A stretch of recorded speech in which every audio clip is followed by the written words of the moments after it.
Bismillahirrahmanirrahim. Assalamualaikum warahmatullahi wabarakatuh. Salam sejahtera buat kita semua. Perkenalkan, nama saya Dedi Darso.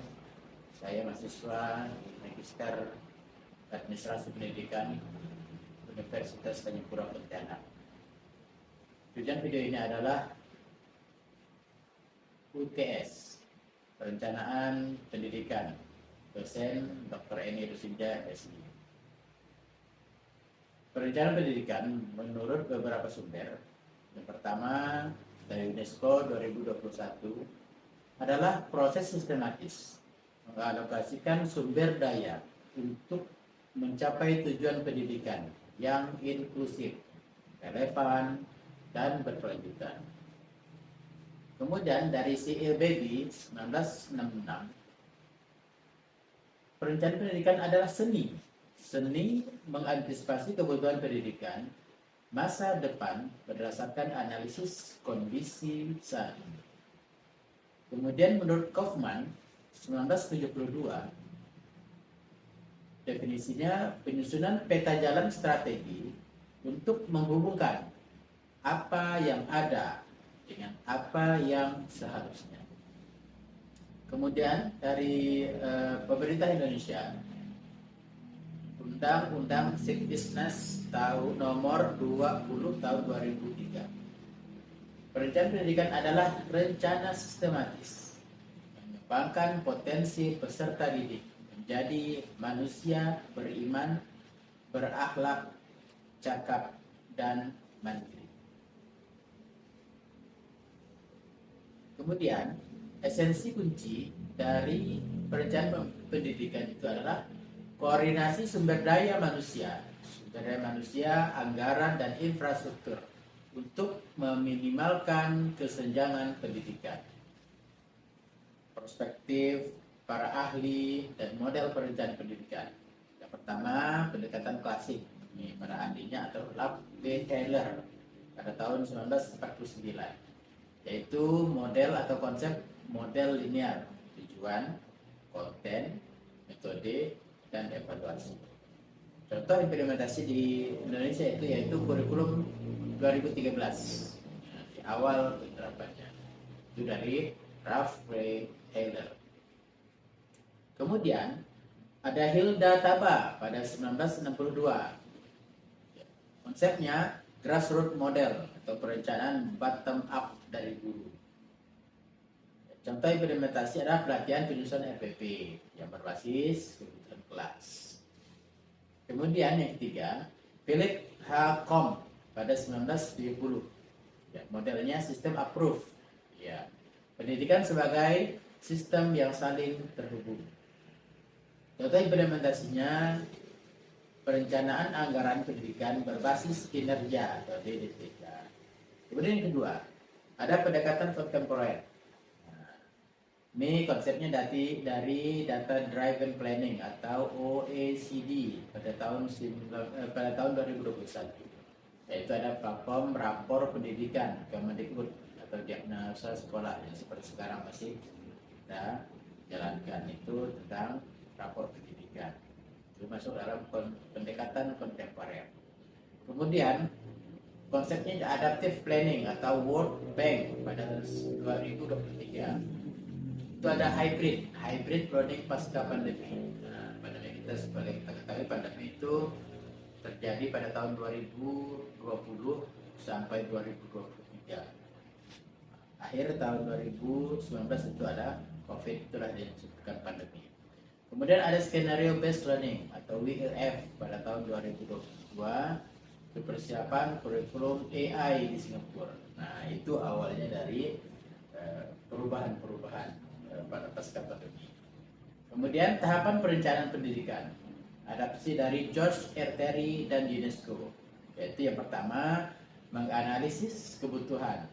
Setelah itu ada survei, FGD, learning gap analysis, kemudian contohnya studi kesenjangan akses internet di 100 sekolah terpencil, itu Dinas Pendidikan di Jawa Barat. Kemudian yang kedua, perumusan tujuan.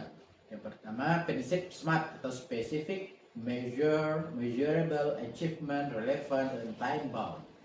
Contoh, meningkatkan literasi numerasi kelas 3 SD sebesar 20% dalam 1 tahun. Kemudian yang ketiga, pengembangan strategi. Komponennya ada anggaran, SDM, kurikulum, dan infrastruktur. Contohnya, alokasi dana BOS untuk pelatihan guru STEM di daerah industri. Kemudian ada yang keempat itu implementasi. Kuncinya koordinasi pemangku kepentingan seperti guru, orang tua, dan dinas. Ya. Contoh proyek kelima yang sekarang dan tahun lalu masih dilaksanakan, sekarang mungkin ada beberapa sekolah yang masih melaksanakan P5, yaitu penguatan profil pelajar Pancasila di sekolah penggerak. Betulnya di sekolah non penggerak pun juga biasa dilaksanakan. Kemudian yang kelima, evaluasi metode formatif atau proses dan sumatif atau hasil. Contoh, asesmen nasional untuk pemetaan mutu pendidikan nasional. Kemudian yang keempat, contoh kasus. Studi kasus kurikulum merdeka Indonesia pada tahun 2022 dan 2024. Analisisnya, learning loss pasca akademi rendahnya minat baca. Kemudian didiagnosanya melalui asesmen nasional 2021. Tujuannya, kurikulum fleksibel fokus pada literasi numerasi. Capaiannya 75% sekolah terimplementasi pada tahun 2023. Strateginya, pelatihan guru massal via platform Merdeka Mengajar atau PMM. Ya. Sumber dana afirmasi untuk daerah 3T. Kemudian hasilnya atau dampaknya, 500.000 guru telah terlatih pada tahun 2023. Evaluasi, pemantauan via dashboard raport pendidikan. 65% sekolah menunjukkan peningkatan di NPSN. Studi kasus global, Finlandia yang sebagai model rule utamanya yaitu fenomen based learning, perencanaan integrasi mata pelajaran berbasis isu dunia nyata, perubahan iklim, gabungan biologi, ekonomi, dan sosiologi. Hasilnya, siswa di Finlandia itu bisa dapat dalam problem solving. Kemudian tantangan, yang kelima, tantangan dan solusi kontemporer. Tantangan pertama, kesenjangan digital. Nah, solusi perencanaannya Blend Learning Fund atau alokasi khusus perangkat. Kemudian implementasinya bantuan laptop untuk 10.000 sekolah Kemendikbud 2023. Tantangan, krisis pembelajaran, proses remedial berbasis level kemampuan.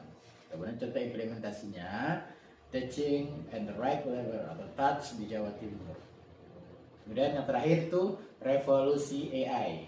Nah, solusi perencanaannya integrasi literasi digital dalam kurikulum.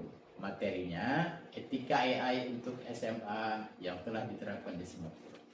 Kemudian penutup, refleksi kritis. Perencanaan pendidikan yang efektif bukan tentang kesempurnaan dokumen, tapi kepekaan membaca denyut nadi zaman. Rekomendasi, guru, gunakan data asesmen kelas untuk menyusun RPP diferensiasi. Sekolah, kembangkan School Development Plan Basic Proyek Kolaborasi. Kemudian pemerintah bangun sistem umpan balik real time, aplikasi pelaporan dan partisipatif. Oke. Dan kemudian yang terakhir, kutipan ahli. Tanpa perencanaan, pendidikan hanya akan menjadi reaktif. Padahal dunia membutuhkan pemimpin visioner. Dari Paulo Freire, pedagogis kritis. Demikian video saya, semoga bermanfaat. Terima kasih. Billahi taufiq wal hidayah. Assalamualaikum warahmatullahi wabarakatuh.